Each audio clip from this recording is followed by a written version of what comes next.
Welcome to my YouTube channel. අද අපි හදන්න යන්නේ දෙල් මාළුවක්. මේක හරිම ලේසියෙන් හරිම ඉක්මනට හදාගන්න පුළුවන්.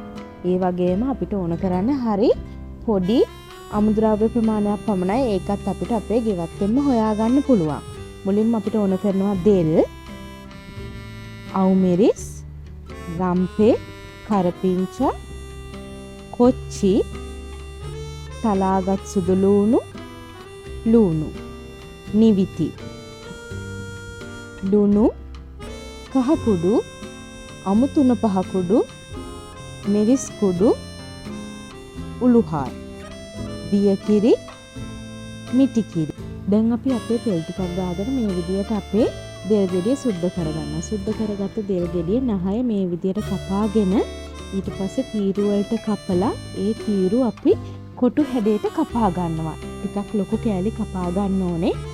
ඒ කපාගත්ත කෑලි දැන් අපි වතුරට දාලා හොඳින් හොද ගන්නවා. මේ තියෙන අපේ හොදගත්ත දෙල් ටික අපි දැන් මේ දෙල් ටිකට මුලින්ම එකතු කර ගන්නවා. අමුතුන පහ, මිරිස් කුඩු, කහ කුඩු,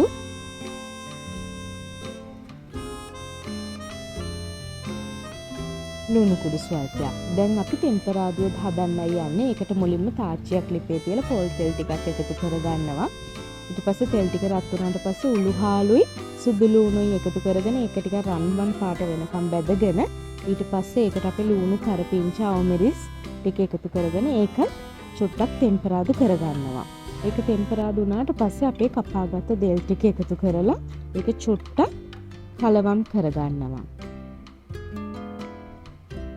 ඊට පස්සේ අපේ දෙල් ටික තැම්බෙන්න අපි දියකිරි දාලා ඒකත් හොඳට කලවම් කරලා පියනකින් වහලා තියනවා. මේ ටික වෙලාවකට පස්සේ අපේ දෙල් ටික හොඳට තැම්බිලා ඊට පස්සේ අපි ඒකට උපු කිරි එකතු කරගෙන ආයෙ පාරක් කලවම් කරගන්නවා. ඊට පස්සේ අපි අපේ නිවිති එකතු කරගන්නවා. මේ අපේ අම්මා ගෙදර හදපු නිවිති. ඊට පස්සේ අපි මේක හොඳට කලවම් කරගන්නවා. කොළ ටික පැලෙන්නේ නැති වෙන්න. ඊට පස්සේ අපි මේක චුට්ටක් තැම්බෙන්න තියනවා. දැන් අපේ දෙල් කරිය හොඳටම හැදිලා තියෙන්නේ. අපි දෙල් වලට නිවිති එකතු කරගන්න. දෙල් වල තියෙන සැර ගතිය උෂ්ණේ බාල වෙන්න. ඕගොල්ලොත් මේ විදිහට දෙල් කරිය එකක් හදලා කමෙන්ට් කරන්න රසයිද කියලා. Thanks for watching.